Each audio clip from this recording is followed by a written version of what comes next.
Assalamualaikum warahmatullahi wabarakatuh. Bismillahirrahmanirrahim. Wassalatu wassalamu ala rasulillah wa ala alihi wa sahbihi wa man tabi'ahu wa wala. Wala hawla wala quwata illa billah. Qala Allahu azza wa jalla, wasari'u ila maghfiratin min rabbikum wa jannatin 'arduha as-samawati wal ardu 'iddat lil muttaqin. Wa qala wabtaghi fima ataqallahu darul akhirah wa la tansa nasibaka minad dunya ila akhiril ayat. Wa qala Rasulullah sallallahu alaihi wasallam, man shallal bardaini dakhalal jannah. Sadaqallahul azim wa sadaqa rasulun nabiyul habibul karim.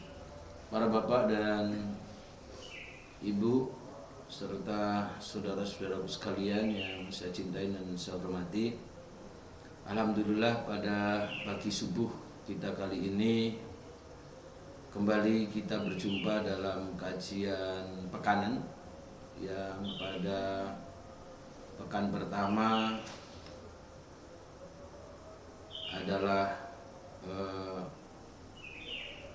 giliran saya yang teramanai untuk menyampaikan kajian ini atau materi ini, dan kita masih membedah buku dengan judul Amalan Pria Wanita Penghuni Surga ya. Dan buku ini sudah 2 kali pertemuan kita kaji bersama, dan hari ini adalah kajian pada kesempatan yang ketiga kalinya. Para jemaah sekalian, kembali kita tegaskan bahwa kita adalah Allah tetapkan dengan kudrah ilahiyah kita sebagai makhluk surga. Kita manusia itu Allah ciptakan aslinya Bapak Ibu, kita ini bapak kita Nabi Adam itu Allah tetapkan sebagai ahli surga, yang kemudian dengan kudrah ilahiyah Allah turunkan ke dunia, dan tentunya itu ada asbab. Dan dalam kajian akidah, asbab itu pasti sudah kita pelajari. Dan kemudian Nabi Ibrahim beserta Ibu Hawa Allah turunkan ke dunia, dan Nabi Adam alaihissalatu wassalam sudah dijamin oleh Allah masuk surga. Tinggal kita keturunannya. Allah berharap berdasarkan perintah-perintah yang kita baca di dalam Al-Quran dan sabda-sabda Rasulullah SAW, bahwa harapannya adalah kita bisa kembali menjadi makhluk surga. Dan itulah sebabnya kemudian Allah memerintahkan kepada kita supaya kita mencari surga. Bahkan di dalam mencari surga itu bersegera.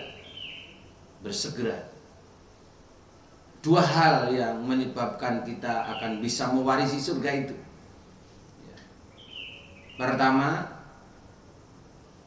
adalah dengan rahmat Allah. Dengan rahmat Allah lah manusia itu masuk surga.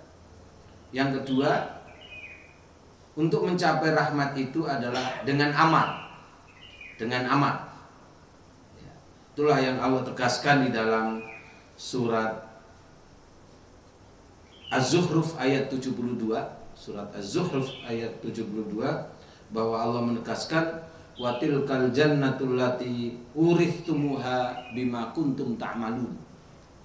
Dan itulah surga yang diwariskan kepada kamu disebabkan, ingat, bima kuntum ta'malun, disebabkan amal-amal yang dahulu kamu laksanakan. Wa tilkal jannatul lati uristumuha bima kuntum ta'malun. Jadi manusia akan mendapatkan surga itu disebabkan amal-amal yang dahulu kamu kerjakan. Itu penegasan Allah. Itulah sebabnya Imam Ibnu Katsir di dalam kitab tafsirnya menegaskan penegasan tentang Rasulullah SAW bahwa seorang tidak akan masuk surga karena amalnya. Kemudian para sahabat bertanya, tidak pula engkau wahai Rasulullah? Kemudian Rasulullah menjawab, tidak pula aku, hanya saja Allah mencurahkan rahmat dan karunia-Nya kepadaku. Hadis riwayat Imam Bukhari Muslim ini kemudian dijelaskan oleh para ulama termasuk Imam Ibnu Katsir dalam tafsirnya terkait dengan surat Az-Zuhruf, surat Az-Zuhruf ayat 72 tadi. Untuk menggapai surga itu pasti karena rahmat Allah itu, dan Allah akan memberikan rahmat itu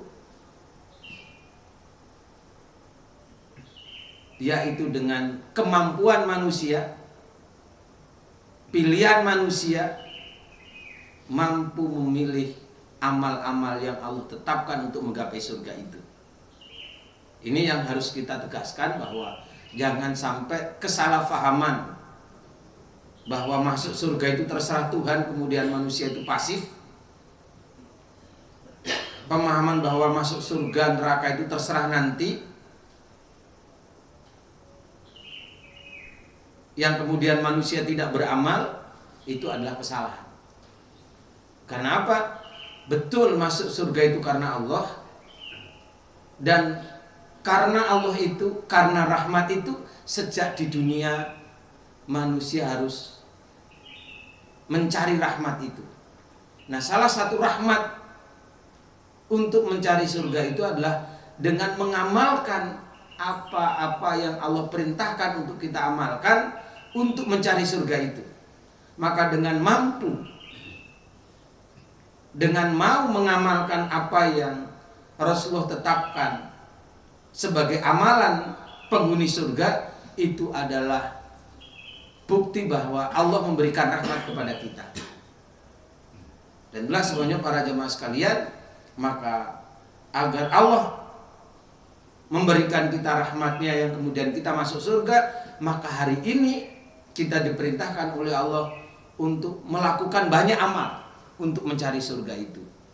Di antara sekian banyak amal itu, itulah yang saya tulis di buku ini yang berjudul 60 Amalan Pria Wanita Penghuni Surga, dengan kajian hadis tematik, hadis sahih tematik.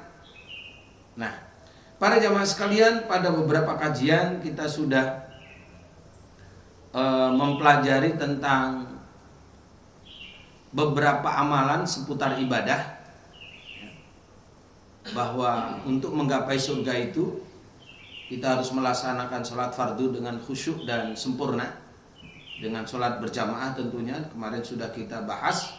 Kemudian melaksanakan sholat berjamaah khususnya sholat subuh dan sholat asar, kemudian sholat tahajud, kemudian melaksanakan sholat sunnah rawatib, kemudian banyak bersujud kepada Allah sesuai dengan syariat, kemudian berwudu dengan sempurna, lalu sholat sunnah ba'da wudu, kemudian muadzin karena mengharap ridho Allah, kemudian menjawab seruan adzan, kemudian pulang pergi dari masjid untuk pulang pergi memakmurkan masjid untuk beribadah, kemudian memakmurkan masjid dengan cara ikut membangunnya. Kita akan lanjutkan pada poin yang ke-11 pada kajian hari ini, yaitu mengisi barisan atau shaf yang kosong dalam sholat berjamaah. Para jamaah sekalian, banyak di antara kita ketika sholat berjamaah di masjid itu sering mengabaikan pentingnya mengisi shaf yang kosong. Selama ini kita sholat berjamaah itu hanya memperhatikan yang penting sholat dan yang penting berjamaah. Padahal para jamaah sekalian, di dalam bab tentang mengisi barisan atau mengisi shaf yang kosong ini, Rasulullah menegaskan, man sadda furjatan min shaffin rafa'allahu biha darajah au bana lahu baitan fil jannah. Hadis riwayat Imam At-Tabrani dalam kitab Al-Awsatnya. Para ulama termasuk Imam As-Suyuti menyatakan hadis ini sahih, termasuk Syekh Albani di dalam kitab As-Silsilah As-Sahihahnya pada hadis nomor urut 1892 beliau menyatakan hadis ini adalah sahih. Barang siapa yang mengisi shaf atau barisan sholat yang kosong, Allah akan mengangkat derajatnya 1 derajat, atau Allah akan membangunkan untuknya sebuah istana di surga. Para jamaah sekalian, ini amalan mudah ya. Sekedar merapatkan barisan, berusaha agar barisan itu tidak kosong. Kosong itu artinya longgar. Para jamaah sekalian, idealnya barisan itu sebagaimana yang dicontohkan oleh Nabi. Mestinya barisan itu idealnya sebagaimana yang dicontohkan oleh Nabi. Bagaimana barisan yang dicontohkan oleh Nabi? Barisan yang dicontohkan oleh Nabi dalam praktek sholat berjamaah, kita bisa melihat dalam gambar ini ya, mestinya barisan itu rapat itu seperti ini gitu. Ini barisan yang rapat. Rapatnya itu kita lihat pada kaki. Kaki itu rapat, pundak itu rapat ya. Rapat, makanya mestinya yang kemarin kita contohkan, pola berdiri terkait dengan sholat yang khusyuk sempurna ya, merapatkan barisan itu seperti yang begini nih. Jadi berdirinya itu harus kaki ini lurus menghadap kiblat, sehingga nanti yang nempel itu ini ya, kanan kiri, kemudian pundak, sehingga nanti pada posisi kita bersedekap ya, itu inilah yang disebut dengan rapat dan lurus. Pundakmu lurus kata Nabi, kakimu lurus, pundakmu rapat kanan kiri ya, kaki dan pundak rapat atau menempel dengan sebelah kanan kiri. Itulah yang disebut dengan rapatkan dan luruskan barisanmu, sehingga pada posisi barisan baik laki maupun perempuan itu rapat. Nah, acap kali kita ini nggak rapat karena cara berdiri kita salah, menceng ke sebelah kanan dan kiri, begini nih posisinya. Jadi kaki kita ini begini, jadi nanti yang nempel ini ujung kaki jari kelingking ini, sementara ini longgar, sehingga mungkin pada barisan pertama, pada rakaat pertama kita itu rapat lurus, tapi giliran rakaat kedua sudah berantakan lagi. Ini karena teori yang salah. Maka para jamaah sekalian, ya, betapa pentingnya kita kembali pada kajian bahwa sholat khusyuk sempurna itu tidak akan terwujud tanpa kemudian merapatkan barisan dalam kaitan perintah Nabi ini, bahwa luruskan, rapatkan barisanmu.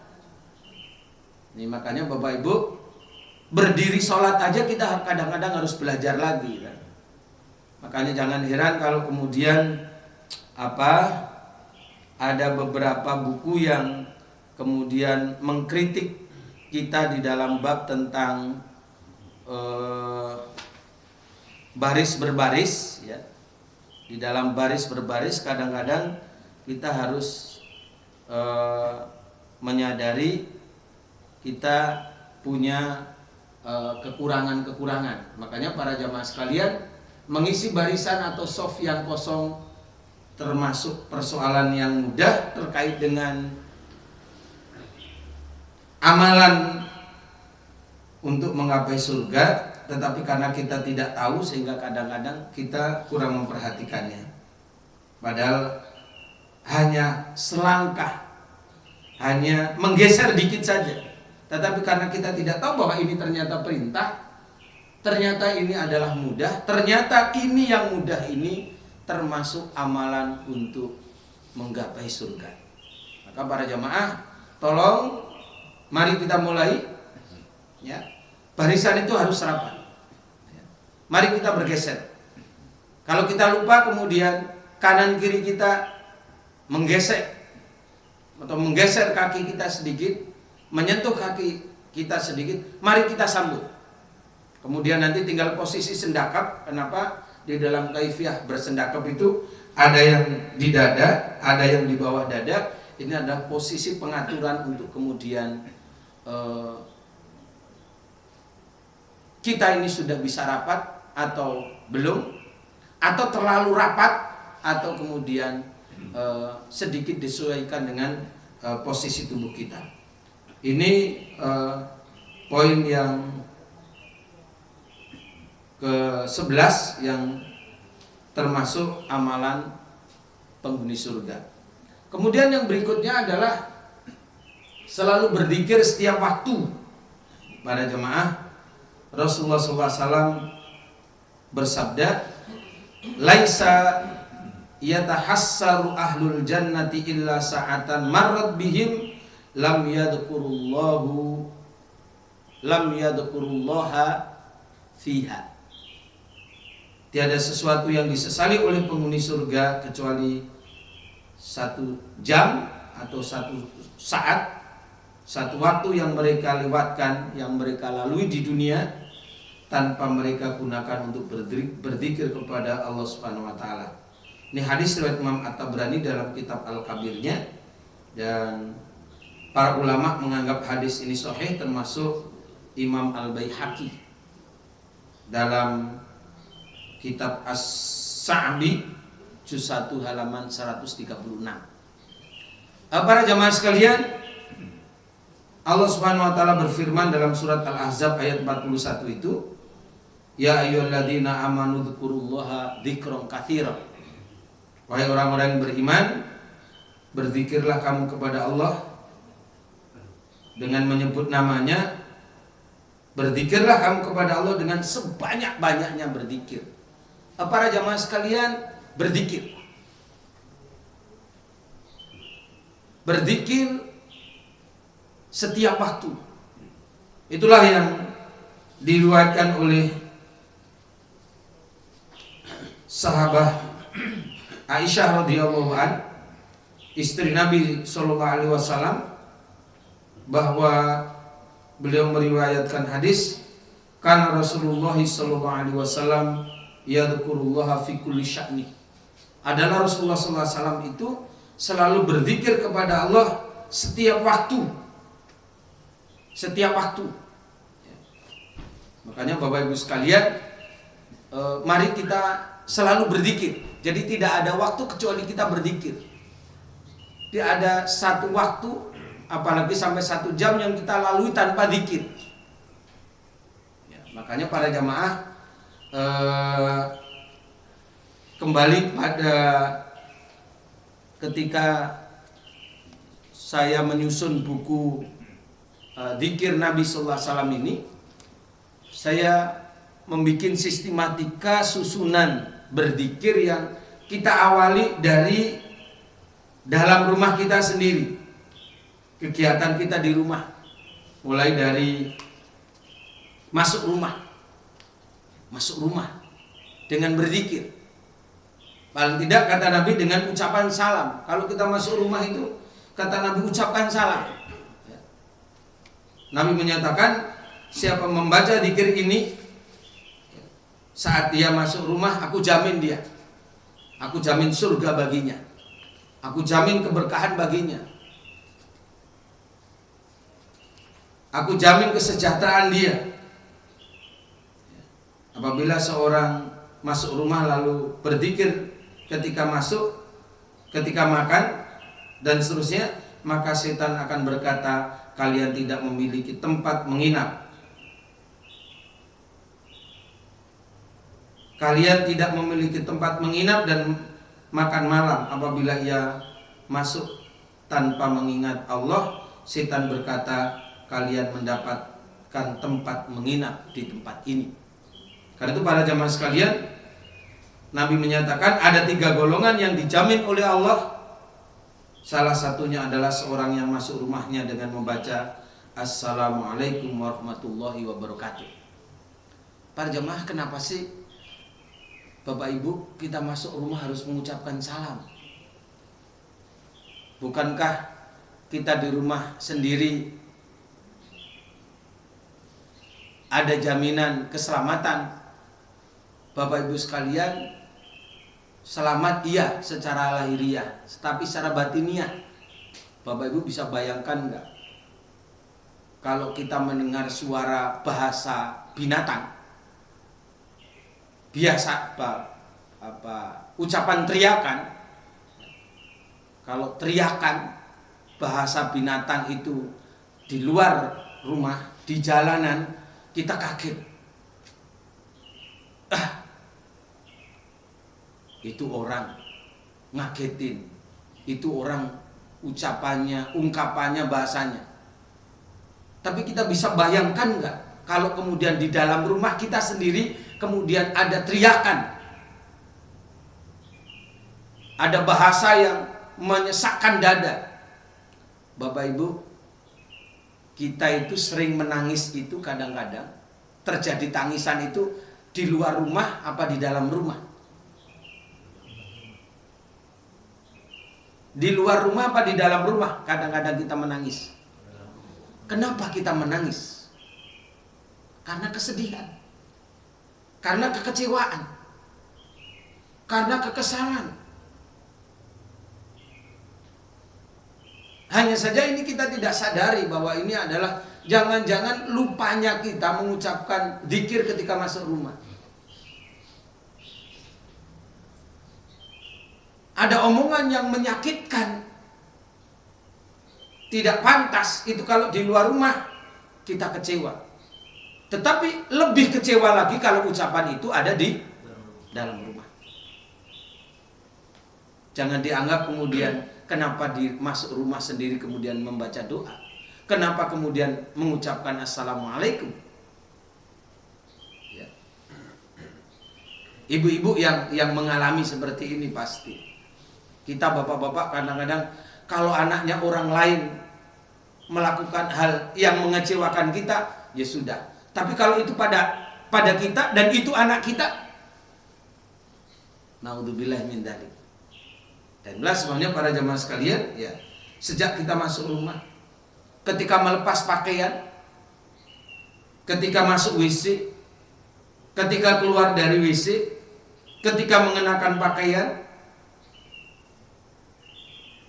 ketika kemudian kita keluar rumah, ketika kita makan, ketika kita minum, sesudah selesai makan, ketika kita menerima tamu, ketika kita menjamu tamu,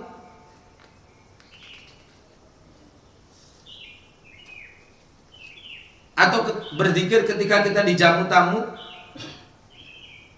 termasuk kemudian bagaimana kalau kemudian ada cacian, ada makian yang ditujukan kepada kita, bagaimana kita harus berzikir.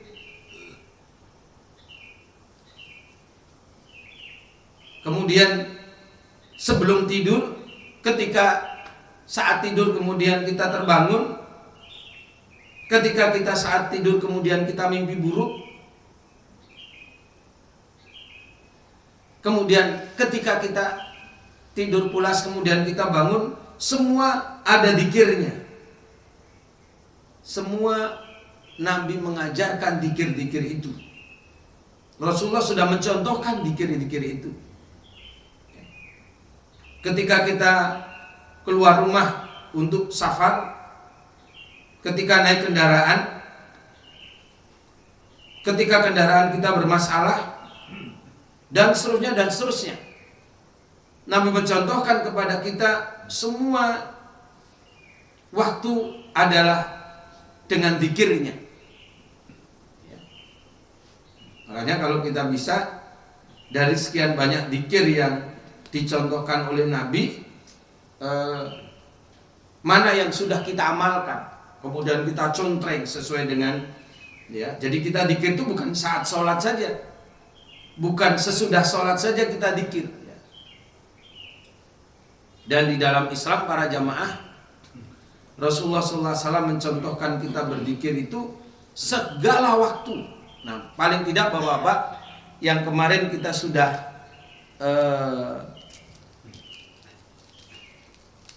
melihat ada buku kecil ini, dzikir pagi dan petang. Ya, paling tidak kita mulai dari dzikir pagi petang.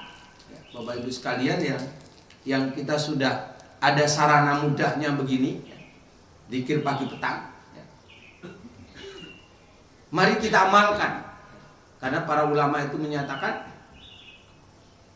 gangguan setan itu kapan saja, di mana saja. Ya. Apalagi ketika kita bersentuhan dengan bab sihir, bab teluh, bab santet, ya.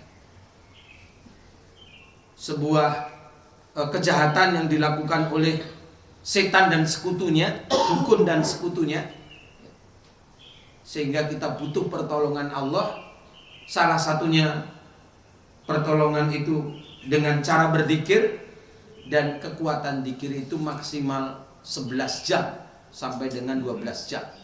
Dan itulah sebabnya kemudian Nabi mengajarkan dzikir khususiyah, dzikrul masa wassobah, dzikir pagi dan dzikir sore, dzikir sore dan dzikir pagi. Dan itulah sebabnya para jamaah, mari kita mengamalkan dzikir-dzikir, wirid-wirid yang dicontohkan oleh Rasulullah SAW. Dan dzikir ini, dzikir setiap waktu ini termasuk amalan yang Nabi jamin untuk menggapai surga. Kemudian berikutnya para jamaah sekalian, menghafal al-asmaul husna dan mengamalkan. Hafal asmaul husna, menghafal al-asmaul husna. Rasulullah SAW bersabda dalam hadis yang diriwayatkan oleh Imam Bukhari dan Imam Muslim, di dalam kitab Sahih Muslim dicantumkan pada hadis 2602, dalam kitab Sahih Bukhari ada pada hadis nomor urut 7236. Rasulullah SAW bersabda dari sahabat Abu Hurairah, Inna lillahi tis'atan wa tis'ina isman. Inna lillahi tis'atan wa tis'ina isman mi'atan illa wahidan. Man ahsoha dakhalal jannah. Innahu witrun yuhibbul witra. Sesungguhnya Allah memiliki 99 nama, yaitu 100 kurang 1.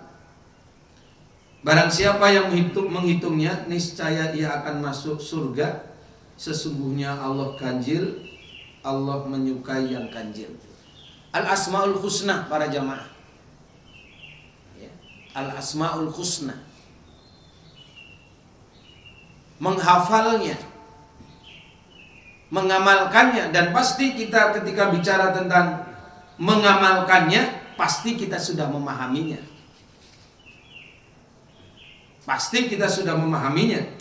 Maka para ulama menegaskan kepada kita ketika bicara tentang al-asmaul husna ini, bahwa pengertian man ahsoha di sini Imam Nawawi menjelaskan kepada kita yang dimaksud dengan man ahsoha di sini adalah menghafalnya, beriman terhadapnya, memahami makna dan konsekuensi dari nama tersebut, serta beramal dengan isi kandungan dari nama-nama tersebut. Ini juga ditegaskan oleh Imam Ibnu Taimiyah di dalam kitab Majmu' Fatawanya dalam bab Kitabul Iman. Jadi para jamaah sekalian, al-asmaul husna, menghafalnya, memahami maknanya, konsisten mengamalkan dari nama-nama itu. Ya, ketika kita membaca Ar-Rahman, Ar-Rahim, Al-Malik, Al-Qudus, As-Salam, Al-Mu'min, Al-Muhaimin, Al-Aziz, Al-Jabbar, Al-Mutakabbir, Al-Khaliq, Al-Bari, Al-Musawwir, Al-Ghaffar. Ketika kita Al-Ghaffar, Allah Maha Pengampun. Al-Ghaffar, Allah Maha Pengampun. Ini menyadarkan kepada kita bahwa Allah Maha Pengampun. Berarti kita diingatkan kita harus selalu memohon ampun. Kenapa? Kita diajarkan oleh Allah mengakui tentang dosa-dosa kita. Kita diajarkan oleh Nabi untuk selalu bertaubat. Makanya di dalam bab taubat itu ada namanya al-inabah. Al-inabah itu bagaimana? Konsisten, komitmen menjalani tobat. Jadi bukan tomat, bukan tobat kemudian kumat, tobat kumat tobat lagi, bukan begitu, tapi konsisten. Makanya kemudian ada al-inabah. Maka perwujudan tobat sampai pada al-inabah itu kita diajarkan untuk memperbanyak membaca istighfar. Itulah sebabnya kemudian Nabi memberikan contoh kepada kita. Nabi itu dalam sehari selalu membaca istighfar minimal berapa kali? 100 kali. Makanya di zikir pagi petang ini kita tulis juga, termasuk zikir pagi petang itu adalah membaca astaghfirullah wa atubu ilaih 100 kali. Konsisten untuk bertobat. Makanya para jamaah, Nabi Nuh berpesan kepada umatnya, faqultu astaghfiru rabbakum innahu kana ghaffara yursilis samaa 'alaikum midrara wa yumditkum bi amwali wa banin wa yaj'al lakum jannati wa yaj'al lakum anhar. Istighfar. Dan istighfar itu bukan persoalan tobat saja, tetapi istighfar ini amalan yang Allah menjamin kita untuk Allah lancarkan rezeki kita. Allah menjamin, Allah menerima tobat kita. Bahkan yang punya banyak persoalan kesulitan, Allah akan memudahkan kesulitan kita dengan istighfar itu. Bahkan di situ disebutkan, faqultu astaghfiru rabbakum innahu kana ghaffara yursilis samaa 'alaikum midrara wa yumditkum bi amwali wa banin. Maka dengan istighfar itu Allah akan memudahkan keturunan bagi kita. Bapak-bapak yang belum diberikan cucu, yang belum diberikan anak keturunan, banyak baca istighfar. Tetapi intinya adalah bahwa istighfar ini salah satu bagian daripada komitmen tobat kita. Dan ini juga terkait dengan selalu berzikir setiap waktu. Makanya para jamaah, paling tidak mari kita amalkan zikir pagi petang. Mari kita mulai dari hari ini. Mari kita mulai hari ini sesudah nanti kita selesai taklim ini dengan baca doa kafaratul majlis. kita mulai ya, bahwa di dalam bermajelis ini ada kafaratul majelisnya. Ya, ada kafaratul majelisnya. Jadi di dalam bab majelis taklim ini nanti ada kafaratul majelisnya. Subhanakallahumma asyhadu an la ilaha illa anta astaghfiruka wa atubu ilaik. Subhanakallahumma bihamdika asyhadu an la ilaha illa anta astaghfiruka wa atubu ilaik. Kemudian nanti kita keluar masjid. Mari kita praktekkan dengan melangkahkan kaki kiri kita. Kemudian kita membaca doa, Allahumma inni as'aluka min fadlik. Kemudian kita memakai sandal kita dengan yang kanan dulu. Masuk rumah kita ucapkan salam. Masuk kamar mandi kita baca dzikir. Bismillah, Allahumma inni a'udzubika minal khubuthi wal khaba'ith. Keluar kamar mandi kita baca ghufranak. Ghufranak. Kita melepas pakaian. Nah, ini Bapak-bapak, kalau kita melepas pakaian baca apa? Baca apa? Baca bismillah, ternyata itu yang diajarkan Nabi. Bismillah. Bismillah, melepas pakaian itu bismillah. Yang kiri dulu. Kemudian kita makan. Baca bismillah. Selesai makan, alhamdulillahilladzi at'amani wa razaqani.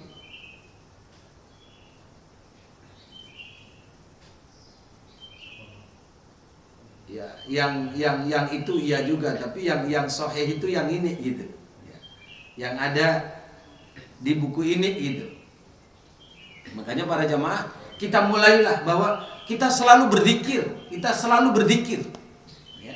Bapak Ibu sekalian, ini adalah amalan ahli surga. Bahkan ahli surga nanti menyesal ketika di surga, kenapa saat di dunia terlewati waktu yang kemudian tidak berzikir.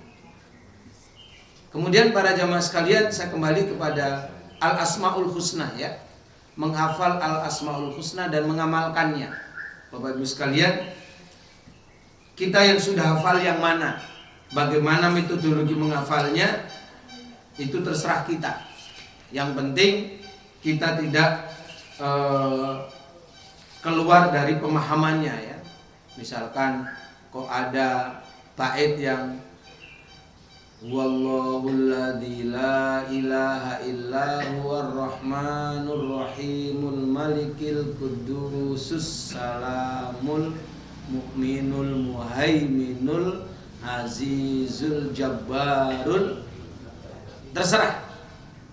Yang penting niat kita tidak nyanyi pastinya. Niat kita berzikir.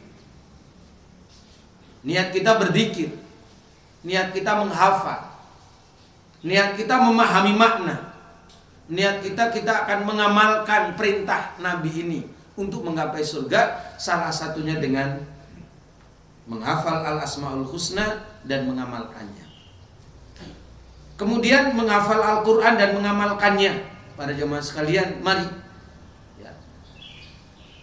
Kalau kemarin itu ada anak kecil itu yang ikut musabaqah tilawatil Quran itu yang ramai di medsos ya. Siapa namanya itu? Musa itu ya. Musa itu ya. Ya, anak kecil bisa hafal Quran sekian juz gitu. Bagaimana dengan kita? Makanya bapak-bapak di usia tua ya, nggak apa-apa. Tua tapi ngapalin Quran nggak apa-apa.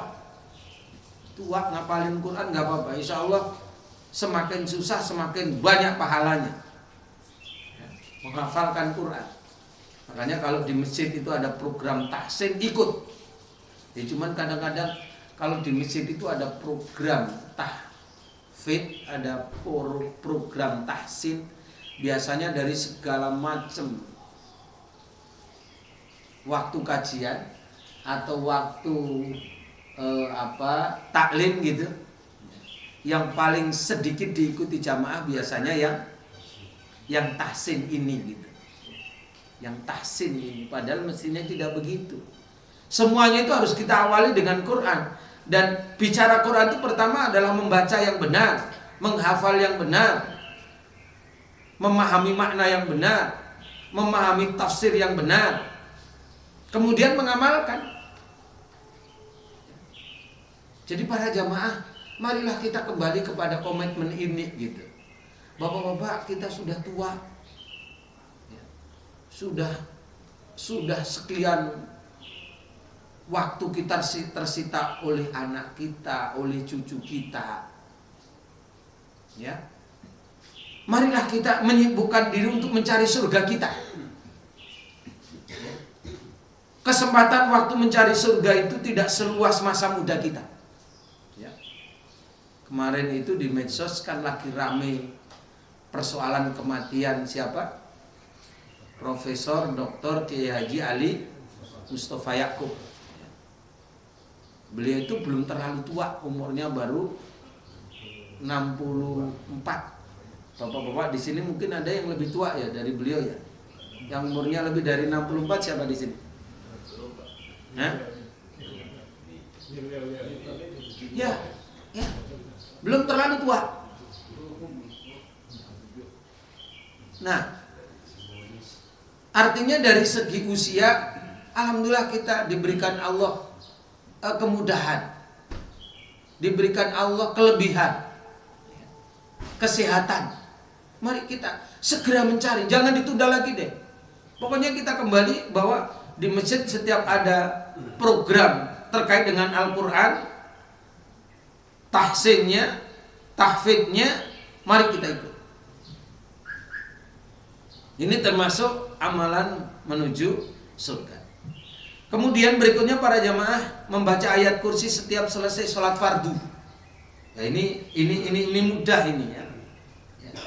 Rasulullah bersabda, "Man qara'a ayatal kursi fi dubri kulli sholatin maktubatin lam yamna'hu min dukhulil jannah illa ayyamut." Barang siapa yang membaca ayat kursi setiap selesai sholat fardu, tidak ada yang dapat menghalanginya masuk surga kecuali dia meninggal dunia, kecuali kematiannya. Ini hadis sahih diriwayatkan oleh Imam An-Nasa'i ya. Para ulama mensahihkan hadis ini ya, di dalam kitab At-Targhib wa Tarhib ya. Termasuk ya Imam Ibnu Hibban mensahihkannya. Jadi para jamaah sekalian, ya membaca ayat kursi. Ya, apakah masih dalam posisi menghadap kiblat atau sudah berubah dari menghadap kiblat? Atau ketika kita sudah meninggalkan posisi dari posisi duduk setelah salam kita sambil berjalan dan seterusnya. Karena itu para jamaah sekalian membaca ayat kursi. Para jamaah sekalian baca ayat kursi itu kurang dari 1 menit. Ya. Allahu la a'udzu billahi minasyaitonir rajim. Allahu la ilaha illa huwal hayyul qayyum la ta'khudhuhu sinatun wa la naum. Lahu ma fis samawati wa ma fil ardi. Man dzalladzi yashfa'u 'indahu illa bi idzni.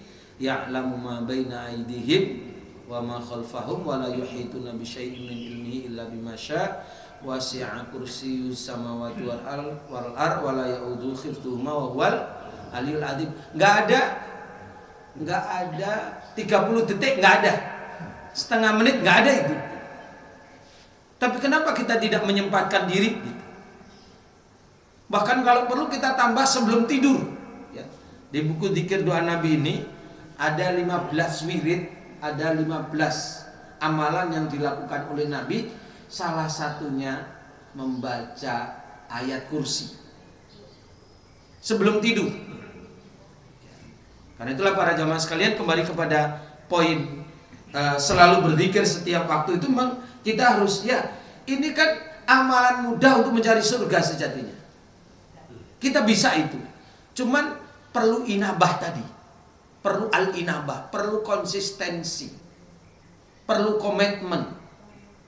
Perlu niatan, perlu usaha, ya. Dan kemudian menjadi sesuatu yang terbiasakan gitu. Kemudian membaca surat Al-Mulk, ya.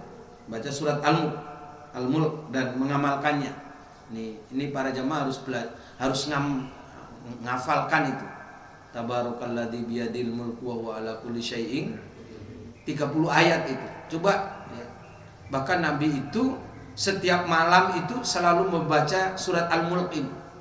Ya, di buku ini saya terangkan Rasulullah SAW bersabda bahwa barang siapa membaca surat Al-Mulk atau surat Tabarok pada malam hari, pahalanya sama dengan sholat malam. Pahalanya sama dengan sholat malam. Pahalanya sama dengan sholat malam.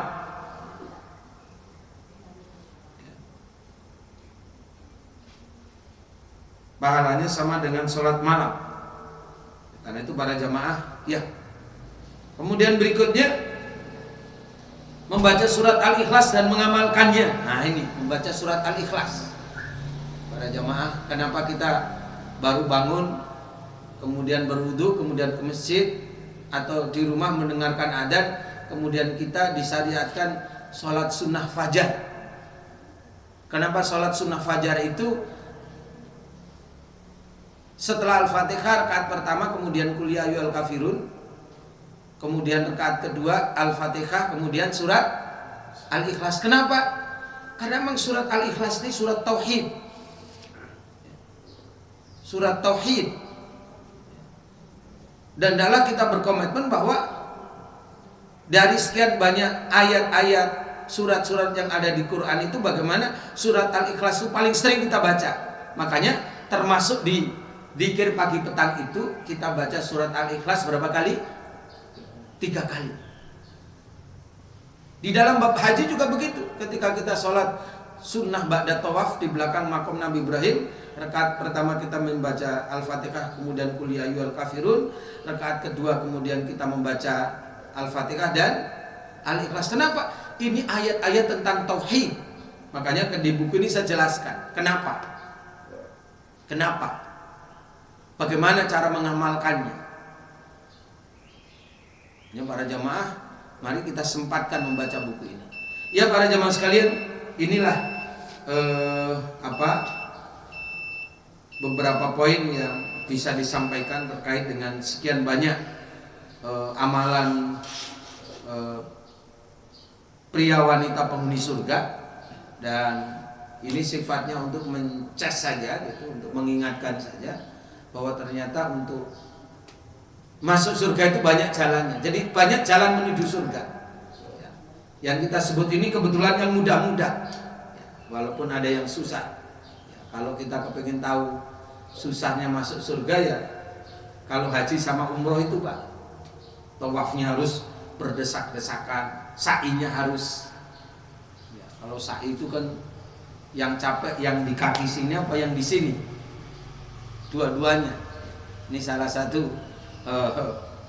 mengingatkan ternyata mencari surga itu ada yang mudah, ada yang susah, ada yang ringan, ada yang berat, ada yang dekat, ada yang jauh, ada yang perlu biaya mahal, ada yang tidak perlu biaya. Termasuk yang kita bahas tadi, poin tentang mengisi barisan atau saf yang kosong tadi, kemudian selalu berzikir setiap waktu, kemudian menghafalkan Al-Asmaul Husna dan mengamalkannya, menghafalkan Al-Quran dan mengamalkannya secara umum, kemudian secara khusus membaca ayat kursi, kemudian membaca surat Al-Mulk, membaca surat Al-Ikhlas. Ini yang mudah-mudah ini. Ini yang mudah-mudah. Termasuk berikutnya itu, ya, memperbanyak sholawat mudah, membaca tasbih, tahmid dan takbir setiap selesai sholat fardu dan saat akan tidur. Ini termasuk yang mudah, ya, termasuk yang mudah. Para jamaah, mari kita amalkan dari diri kita, mari kita ajak keluarga kita, dari saat ini, paling tidak hari ini kita punya komitmen. Ya segera ini para jamaah, kalau ada yang mau disampaikan atau ditanyakan, saya persilahkan itu disampaikan. Ya, silakan Pak. Ya Pak. Tadi di awal-awal Ustaz disebutkan kalau kita masuk rumah memberi salam. Itu kalau ada anggota rumah kita, kalau rumah kita lagi kosong, kita kunci, harus baca salam juga kita. Tidak. Terima kasih. Ya. Para ulama mengajarkan kepada kita berdasarkan dalil-dalil yang sahih, kita mengucapkan salam itu tidak harus untuk orang lain. Tidak harus untuk orang lain. Untuk orang lain ya, dan untuk kita juga. Kenapa? Di rumah kita itu ada malaikat rahmat. Ada malaikat rahmat. Ada malaikat rahmat paling tidak. Dia akan menjawab salam kita. Akan menjawab salam kita. Akan menjawab salam kita, dan itulah semuanya kemudian kita mengucapkan salam ketika masuk rumah. Yang kedua, memang salah satu amalan penghuni surga juga adalah menyebarkan salam. Afsus salam, sebarkan salam. Sebarkan salam, ucapkan salam, sebarkan salam. Kalau di luar saja kita sebarkan salam, apalagi di dalam rumah kita. Ya, bahkan dalam etika mengucapkan salam itu kan, ya setiap kita terhalang oleh suatu halangan dengan siapapun, apa istri kita, apa anak kita, atau cucu kita, kemudian kita ketemu kembali, kita disyariatkan untuk mengucapkan salam. Assalamualaikum. Assalamualaikum warahmatullahi, assalamualaikum warahmatullahi wabarakatuh. Makanya nih Pak, kita biasakan kalau ngeliling cucu, apa bahasa Indonesianya ngeliling itu, mengutang cucu gitu, assalamualaikum, assalamualaikum. Jangan hai hai hai, hai hai, jangan hai hai aja gitu. Assalamualaikum, assalamualaikum gitu. Jangan hai hai aja. Hai apa hai itu? Pagi siang apa? Pagi siang. Assalamualaikum. Assalamualaikum. Ini adalah amalan ahli surga, mengucapkan salam itu. Menyebarkan salam itu adalah amalan ahli surga. Jadi kita biasakan telepon, hula halo, assalamualaikum, assalamualaikum. Baru pagi, baru sore, baru malam, baru siang, baru halo gitu. Jangan hula halo aja. Kita ini orang Islam, kita ini ahli surga. Nah, kita ini ahli surga. Jadi mari kita betul-betul mulai dari diri kita. Assalamualaikum. Siapa bisa dibantu? Ya. Walaupun dia halo duluan, udah kita ucapkan salam. Assalamualaikum. Kita biasakan. Kita ketemu teman, assalamualaikum. Masalah dijawab tidak dijawab itu masalah lain. Ini persoalan syariat, ini bukan persoalan dijawab atau tidak dijawab. Ini persoalan amalan ahli surga. Nah, gitu Pak. Kecuali kepada non muslim ya. Kalau kepada non muslim jelas kita tidak boleh. Nah, tapi kalau ya pokoknya kita jalan pagi, kita olahraga pagi, kita ketemu siapa, assalamualaikum, gitu Pak. Kita mulai dari diri kita. Ya Pak. Assalamualaikum. Selama ini banyak Ustaz ya, kita orang Islam ini mengucapkan salam kepada orang non Islam.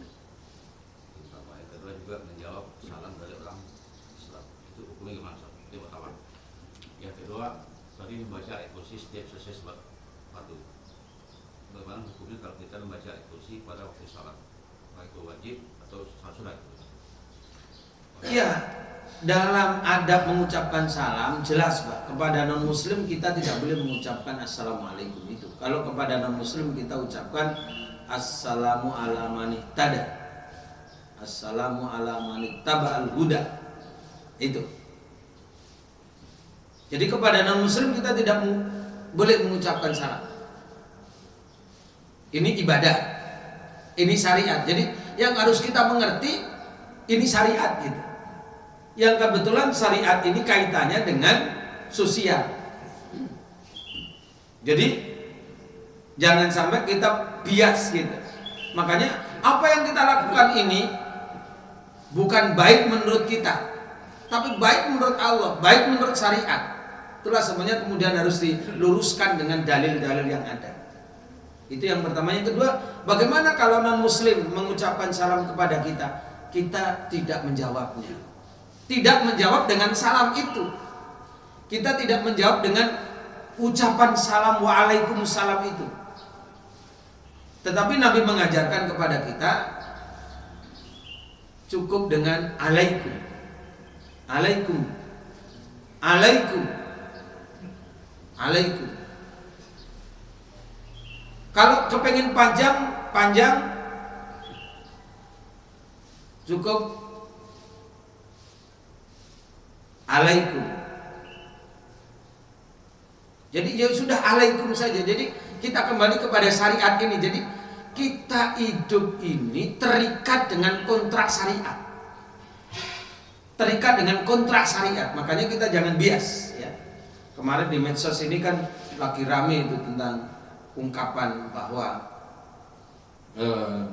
pemimpin non muslim yang adil lebih baik daripada pemimpin muslim yang tidak adil. Ini omongan yang tidak adil sejatinya.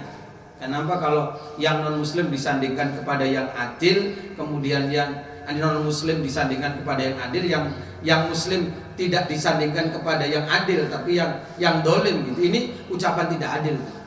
Dan ini jelas harus kita cermati bahwa kita jangan bias gitu. Dan kalau mau jujur, sejatinya pemimpin non muslim yang adil itu siapa sih? Kalau kita lihat dari konteks Islam nih, sebagai orang Islam itu yang namanya adil itu yang mana sih?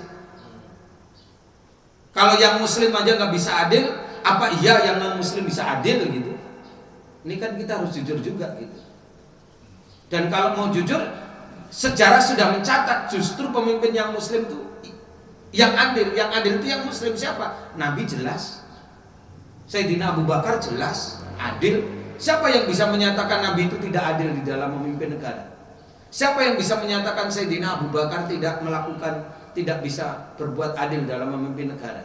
Siapa yang bisa menyatakan Sayyidina Umar itu tidak menjadi khalifah yang adil dalam memimpin negara? Adakah pemimpin non muslim yang seperti Nabi dalam menegakkan keadilan? Adakah pemimpin non muslim yang seperti Sayyidina Abu Bakar menegakkan keadilan? Adakah pemimpin non muslim yang seperti Sayyidina Abu Bakar Sayyidina Umar yang memanggul? Ada enggak pemimpin non muslim yang berani menyatakan seandainya anak saya mencuri aku potong tangannya? Ada enggak? Nabi sudah menyatakan itu. Apalagi ada pembohongan berikutnya, itu katanya ucapan Sayyidina Ali. Ali yang mana? Sayyidina Ali tidak mungkin mengucapkan kata-kata yang bertentangan dengan Quran, yang membolehkan memilih non muslim, tidak mungkin. Ternyata ketika kita telaah di dalam kitab-kitab gitu, yang menyatakan itu memang Ali, tapi bukan Ali bin Abi Thalib, tapi Ali bin Tawus At-Tantoqi namanya. Itu tokoh Syiah. Itu tokoh Syiah. Jadi kalau ada yang mengatakan pemimpin non muslim yang adil itu lebih baik daripada pemimpin muslim yang dolim, itu adalah ucapan orang sesat. Ucapan orang sesat. Kenapa? Itu adalah ucapan orang Syiah.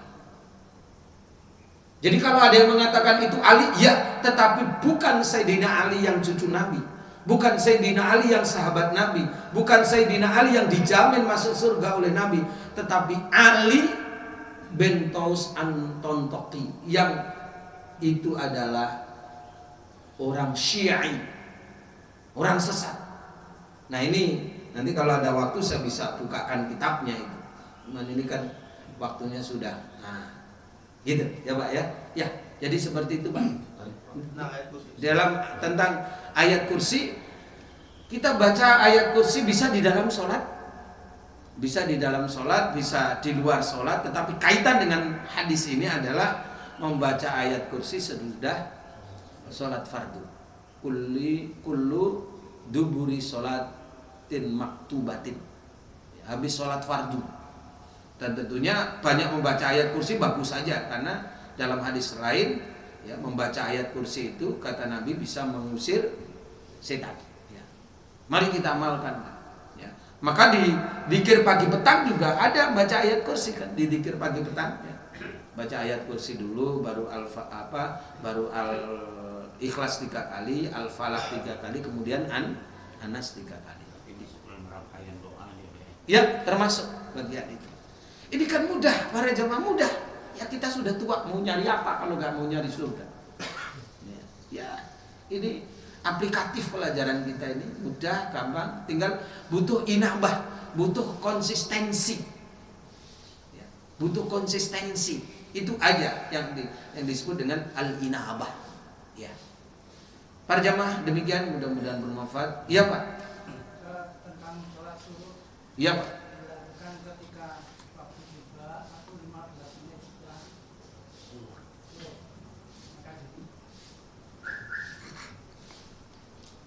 Yang jelas waktu sholat suruk itu adalah sesudah suruk itu tiba, setelah tulu'il fajri, ya, setelah terbitnya matahari. Tetapi bukan pas sedang terbit itu, tetapi setelah terbit. Jadi bahasa Jawa itu setelah meletek itu, meletek, setelah meleteknya itu. Jadi setelah munculnya itu. Dan para ulama termasuk Syekh Albani rahimahullah ta'ala memfatwakan idealnya antara 5 sampai 15 menit dari waktu suruknya itu gitu. Tapi kalaulah enggak seperti itu, sudah masuk waktu. Sudah masuk waktu, ya sama dengan kita sudah adzan ya. Apakah harus selesai adzan pas masuk waktu itu sudah boleh sholat? Tetapi kan idealnya sesudah selesai adzan atau bersama qomatnya imam, berjamaah bersama imam, kan begitu. Begitu pula sholat suruk ini yang kemudian fatwa para ulama termasuk Syekh Albani sesaat sesudah terbit itu 5 sampai 15 menit. Kalau di Masjid Nabawi itu ada Pak tulisannya ya, kalau di Masjid Nabawi itu ada Pak pelaksanaan sholat isyraq itu ada tambahannya, ada tambahan dilakukan 15 menit sesudah suruk nih Pak. Kemarin saya foto tuh Pak, ketika saya di sana kita foto ya, bahwa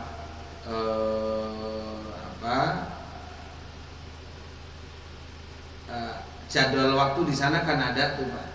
Kita foto, kemudian waktunya itu 15 menit sesudah sesudah suruk, 5 menit sesudah suruk ya. 5 menit sudah suruk. Ya, saya kira ini para jamaah yang bisa disampaikan. Mari kita tutup dengan doa kafaratul majelis. Subhanakallahumma bihamdika asyhadu an la ilaha illa anta astaghfiruka wa atubu ilaik. Allahumma arinal haqqo haqqan warzuqna ittiba'ahu wa arinal batila batilan warzuqna ijtinabah. Allahumma inna nas'aluka ilman nafi'a wa rizqan thayyiban wa amalan mutaqabbala.